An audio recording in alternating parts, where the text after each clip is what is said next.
truth be told, I've always kept a journal. These are my journals over the years. This is the first one I ever made with my Cinch. Let's talk about it. Hello, everyone, and welcome to Crafting with Delonda. It's me again, Delonda, and thank you so much for joining me today. I know you guys are trying to turn me into a paper crafter, but I can just promise you it's not going to happen. I did say that I would show you how to make a prayer journal, and I'm showing you one option that you could try if you wanted to. Now, the first time I did this, it did not go so well. I mean, you can see I didn't even go all the way, up or down with my binding wires, but this time it came out so very cute, and I just cannot wait to share the process with you. Now, truth be told, I have always kept a journal. I've kept a journal for as long as I can remember. This one is from 2010, 2011, 2015, 2014. I like to go back through my journals and look at the promises that God has kept to me and just things that I've overcome. And just it gives me a heart of gratitude. Now, I am going to show you the full process of how to make your own prayer journal. And remember, this is just an option, but you can be as creative as you want to be. At the end of this video, if you find it helpful, please consider liking the video, subscribing to my channel, and turning on the bell for notifications because I do upload new content every single week. Now, without further ado, let's get started. The materials I use for this project include the We Are Memory Keepers Cinch, the We Are Memory Keepers binding wires. This pack comes with 16 different colors. This is the We Are Memory Keepers trim and scoreboard. And I also used their brand of wire clippers. I used 30-point chipboard, that's 8.5 by 11, various sizes of double-sided tape. I use this paper that I purchased from Hobby Lobby. It comes in 12 by 12 sheets. And I also purchased some stationery from Amazon, and these are 8.5 by 11 sheets. And last but not least, I found these sticker sets also at Hobby Lobby. If I see anything on Amazon that is similar to this, I will leave it linked below the video. Okay, so now without further ado, let's get started.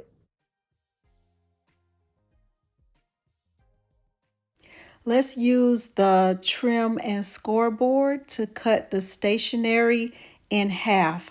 The size of these sheets are 8.5 by 11, and I am going to just get stacks of paper and I am going to cut them in half to 5.5 by 8.5.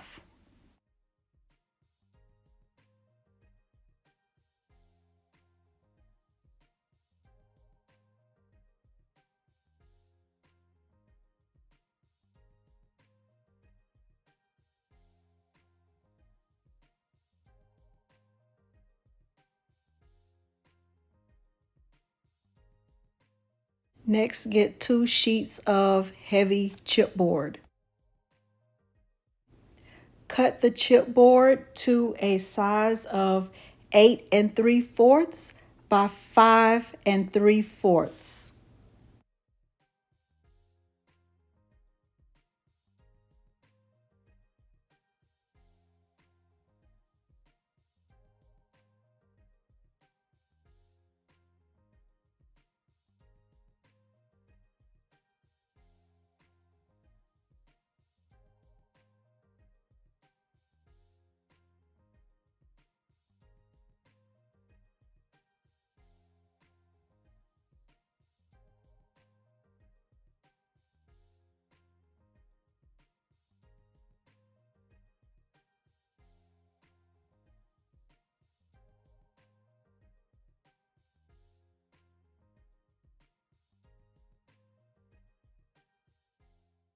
I saw these pretty sheets, but I decided to use these other sheets instead. These are 12 by 12, and I am going to cut them down to a size of 8 by 10.5 Pay attention to the direction of the words on the paper.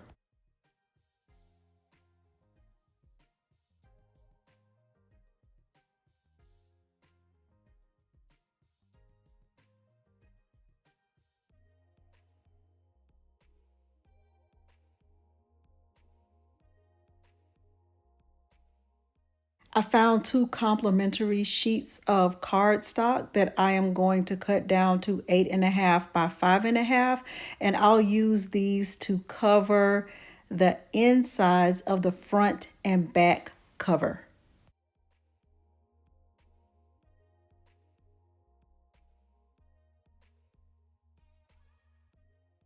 I'm finished with the trim and scoreboard. I'm going to unlock it and fold it so I can put it away, and I'm taking out the scoring tool so I can get ready to fold my paper. Let's quickly recap. We have the paper for the journal where we write. We have the 2 outside covers, the paper that will cover the outside, and the paper that will go on the inside. Now let's get this assembled. Here's my outside cover and my sheet that I'm going to use as the cover. I'm using the wider double-sided tape, and I'm going to place it down and use my weeding tool to remove the backing. Be very careful with this tape because once it's in place, it's not very forgiving and you can't just change your mind about the placement of it. So I'm peeling the backing away, and I will repeat this same process until I have the cover adhered to the cardstock.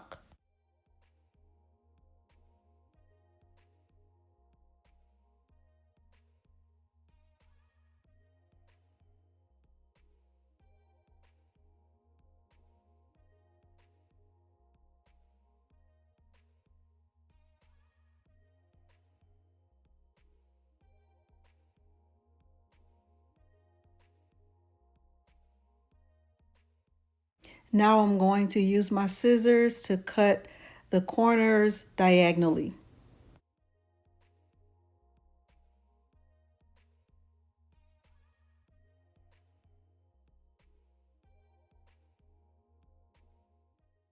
Now I am applying pressure and making sure the paper has crisp lines.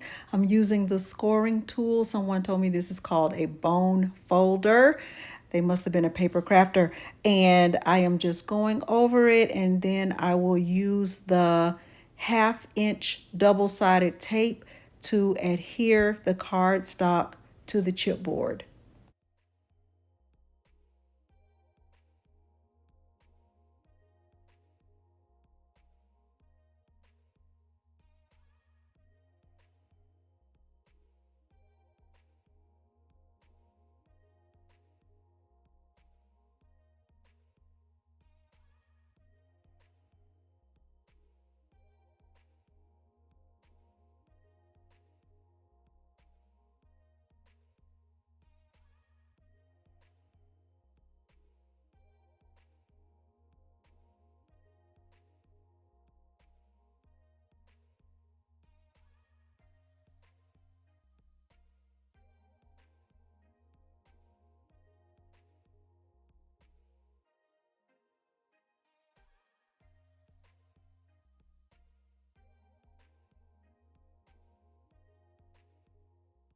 Repeating the process, adhering the tape. Then I am going to get the corners cut after it's adhered, and I will use the 1/2-inch tape to adhere the cardstock to the chipboard. My front and back covers are complete. Now I will add cardstock to cover the chipboard. I'm using double-sided tape on the back of the cardstock, and I will just get it adhered to cover up the empty space behind the front and back covers.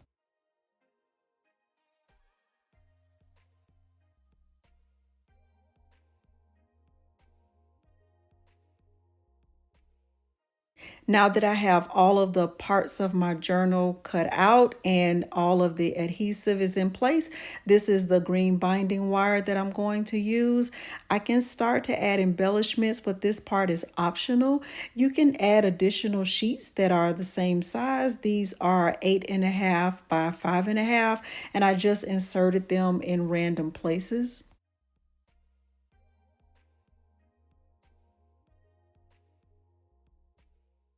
One idea for using the additional sheets would be to keep lists.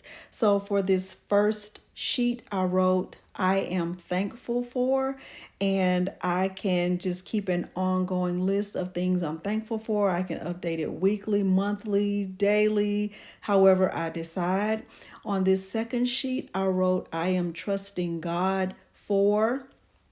And once again, it can be an ongoing list that I add to.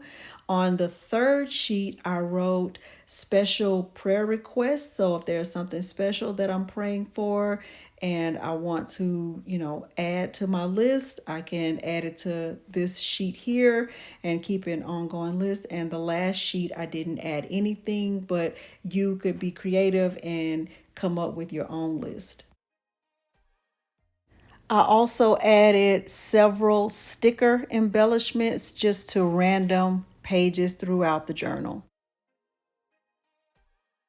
We're just about ready to use our cinch. I have chipboard that's cut to the exact same size as the cover, and I also have cardstock that's cut to the exact same size as the inside sheets of the journal.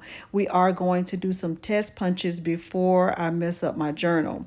Now, according to the user manual, I will need to make some adjustments because of the size of my journal, and I'm going to show you how to do it. I am going to insert the chipboard into the cinch, and none of my pegs are pulled out. They are all pushed all the way in. I'm going to push down and get 12 holes.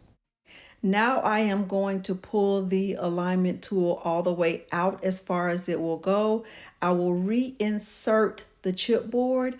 There is a small button on the left of the cinch. It's actually called an alignment peg, and you have to align that to the second hole from the top.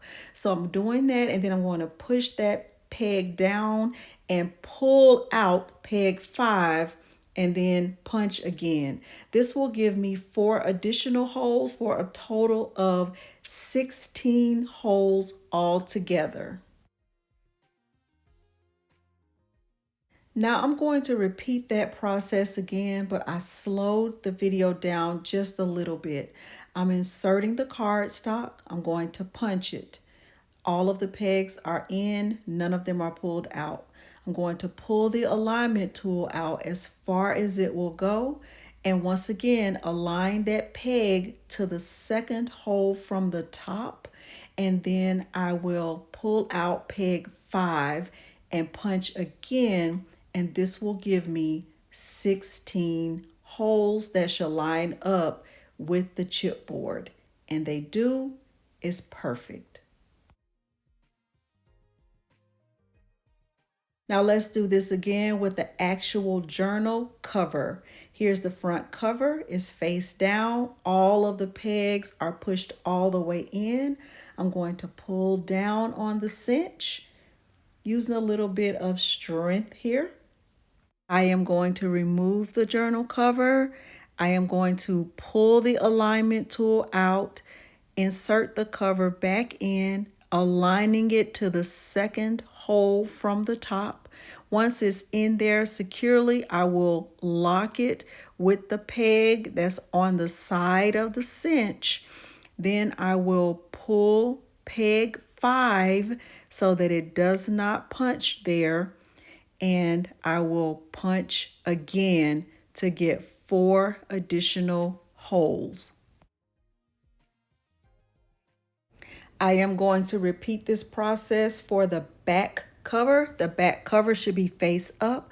All of the pegs should be pushed all the way in. Use a little bit of force if you need to. Pull the alignment tool all the way out. align it to the second hole from the top, pull peg 5, push down. That should give you 16 holes. I will repeat this process for the remainder of the inside sheets of the journal.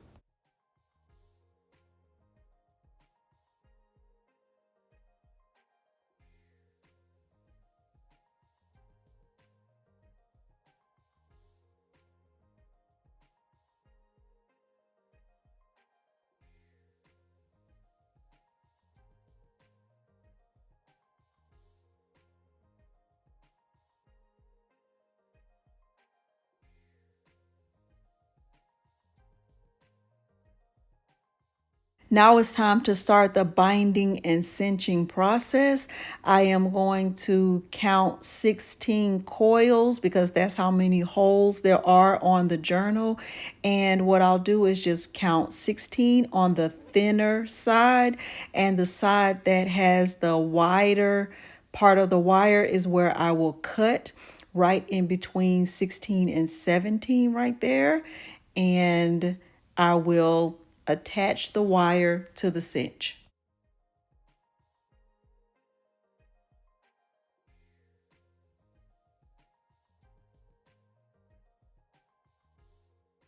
I am going to remove the back and front cover. I did not do it this way last time, but I think I made a mistake last time. So I am inserting the inside sheets first onto the wires, and then I will insert the front cover face down, and then I will insert the back cover face up.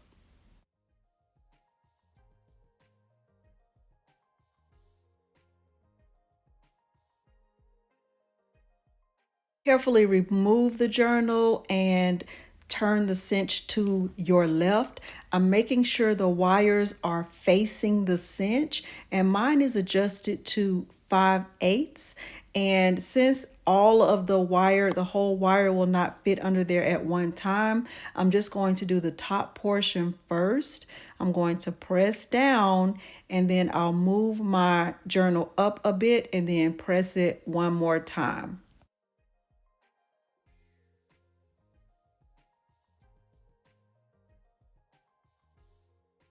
So this is the finished journal. And what am I going to say? I love it.